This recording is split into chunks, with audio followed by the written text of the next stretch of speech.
भारत की आजादी में दुनिया के सबसे शक्तिशाली आदमी हिटलर ने भारत की मदद की थी। 1942 में नेताजी सुभाष चंद्र बोस ने एक बेहतरीन मूव चलाते हुए हिटलर को अपना दोस्त बना लिया और उनके साथ मिलकर अंग्रेजों को खत्म करने की प्लानिंग भी स्टार्ट कर दी। वर्ल्ड वॉर 2 के दौरान हिटलर अंग्रेजों से लड़ रहा था। बस इसी का फायदा उठाकर नेताजी ने हिटलर को अपने पक्ष में कर लिया और दोनों ने मिलकर ये फैसला किया कि ब्रिटेन पर अगर दोनों तरफ से हमले किए जाएं, तो ब्रिटेन पूरी तरह से बौखला जाएगा और दोनों तरफ एक साथ ध्यान नहीं दे पाएगा, जिससे कि वो अपनी लड़ाई हार जाएगा। बस यहीं से हिटलर ने ऑपरेशन ब्लिट्ज को अप्लाई करते हुए ब्रिटेन के हवाई अड्डों और शहरों पर बम बरसाने शुरू कर दिए, जिससे ब्रिटेन पूरी तरह फंस गया और सुभाष चंद्र बोस की ये चाल काम आ गई और हिटलर की वजह से इंग्लैंड अपने हथियार इंडिया में रिफिल नहीं कर पा रही थी। भारत में एंट्री करने के लिए जो रास्ते इंग्लैंड इस्तेमाल करती थी, उन सभी रास्तों पर हिटलर ने कब्जा कर लिया था, जिससे ब्रिटिश गवर्नमेंट अपने हथियार भारत में नहीं भेज पा रही थी और लगातार इंडिया में कमजोर होती जा रही थी। अब नेताजी पूरे देश को आजादी दिलाने का सपना देखने लगे थे। वहीं दूसरी तरफ सुभाष चंद्र बोस के सकारात्मक रवैये के कारण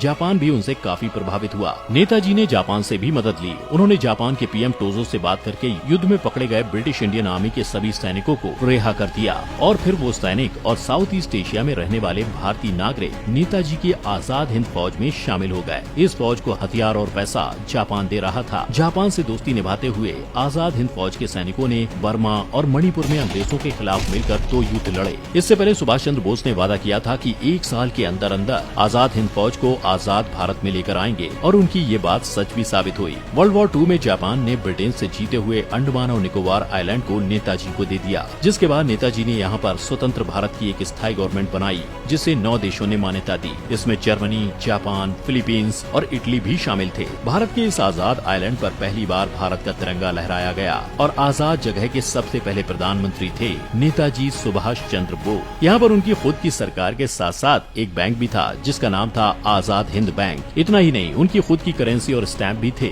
ये बात आग की तरह इतनी तेजी से फैल चुकी थी कि सभी लोग आजाद हिंद का एक पार्ट बनना चाहते थे। सुभाष चंद्र बोस का मानना था कि आजादी के लिए सिर्फ अहिंसा नहीं काम करेगी और इस बात को ध्यान में रखते हुए उन्होंने सभी फ्रीडम फाइटर को एकजुट करना शुरू कर दिया। उनका ये मूव बेहतरीन तरीके से काम भी कर गया। नेताजी 1945 में ब्रिटिश सरकार पर हमला करने ही वाले थे कि ठीक उसके अगली सुबह अखबार में एक खबर छपी, जर्मनी का लीडर हिटलर मारा जा चुका है। इसी साल अमेरिका में जापान के नागासाकी और हिरोशिमा पर अटैक करके उसे नक्शे से ही लगभग खत्म कर दिया गया, जिससे जापान की इकोनॉमी और फाइनेंशियल कंडीशन एकदम खत्म हो गई। जिसके बाद इंडिया को सपोर्ट करने वाले सबसे बड़े टर्निंग पॉइंट अब इंडिया के साथ नहीं थे। सुभाष चंद्र बोस के लिए अब कंडीशन एकदम बदल चुकी थी और उनकी आजाद हिंद फौज ने समर्पण भी कर दिया था, जिसकी बाद उन सभी सैनिकों पर लाल किले में मुकदमा चलाया गया और उसी दौरान 18 अगस्त 1945 नेताजी की मिस्टीरियस प्लेन क्रैश में मौत हो गई, जिसकी वजह से उनका यह सपना अधूरा ही रह गया। लेकिन आजादी को इतना करीब देखकर फिर से दूर जाते हुए देखकर पूरे भारत के लोगों में एक आग सी लग गई और उन्होंने सड़कों पर उतरकर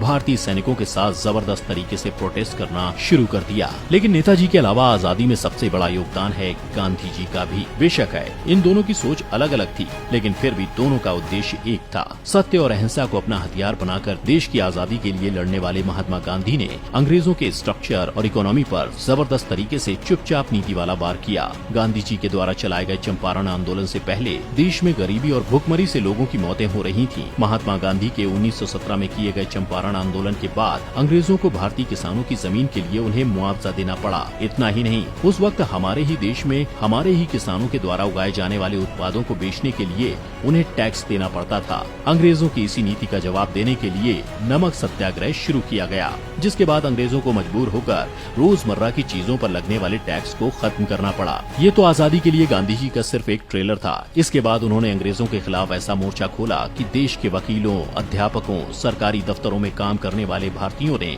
हल्ला बोल कर दिया, जिसके चलते देखते ही देखते अंग्रेजों के सरकारी दफ्तर में ताले पड़ गए और इस साइलेंट मूव का नाम था असहयोग आंदोलन। इस आंदोलन के अंदर गांधी जी ने देश के लोगों को घूम घूम कर अंग्रेजी सरकार के खिलाफ काम न करने के लिए जबरदस्त तरीके से उकसाया, जिसके कारण इस आंदोलन में 6 लाख से ज्यादा लोग शामिल हुए, जिससे अंग्रेजी सरकार का सिस्टम पूरी तरह से ताश के पत्तों की तरह देखते ही देखते बिखर गया। इससे अंग्रेजों की व्यवस्था पूरी तरह से चरमरा गई। गांधी जी के इस साइलेंट किलर मूव से अंग्रेजों ने बौखलाकर लोगों पर डंडे बरसाने शुरू कर दिए और गांधी जी को लोगों को भड़काने के आरोप में जेल के अंदर बंद कर दिया। जेल में चले जाने से असहयोग आंदोलन दब गया, लेकिन तब तक गांधी जी का ये आंदोलन लोगों को समझा चुका था कि अब अंग्रेजों को किस तरह से सबक सिखाना है। 1942 में गांधी जी ने ऐलान किया कि अब ये आंदोलन तभी खत्म होगा जब तक भारत को आजादी नहीं मिल जाती। लेकिन इस अहिंसक आंदोलन ने उस टाइम टर्निंग पॉइंट लिया जब ये हिंसा में तब्दील होने लगा। लोगों ने अंग्रेजी दफ्तर और बिल्डिंग को आग के हवाले कर दिया। इतना ही नहीं, उन्होंने अंग्रेजी अफसरों को खुलेआम मारना भी शुरू कर दिया, जिसके बाद अंग्रेजी सरकार को अब ये समझ में आ चुका था कि अब उनके दिन भारत में ज्यादा नहीं बचे हैं। और इसी के साथ नेताजी के आक्रामक और गांधी जी के अहिंसक तरीकों के चलते अपने भारत को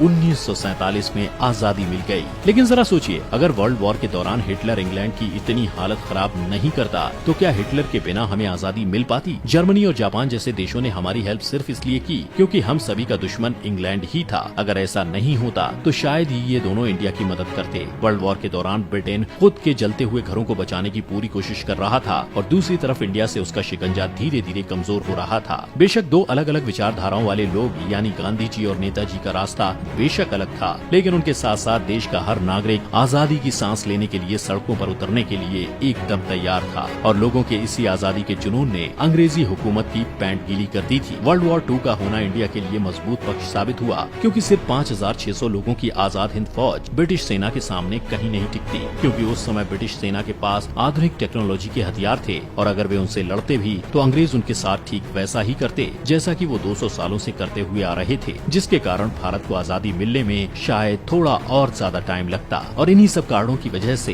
इंडिया फाइनली आजाद हुआ। लेकिन अब आपको क्या लगता है, आजादी के लिए भारत में किसका योगदान सबसे ज्यादा रहा? आप हमें कमेंट करके जरूर बताएं और इसी आजादी के जश्न में कमेंट में आई लव माई इंडिया जरूर लिखिएगा।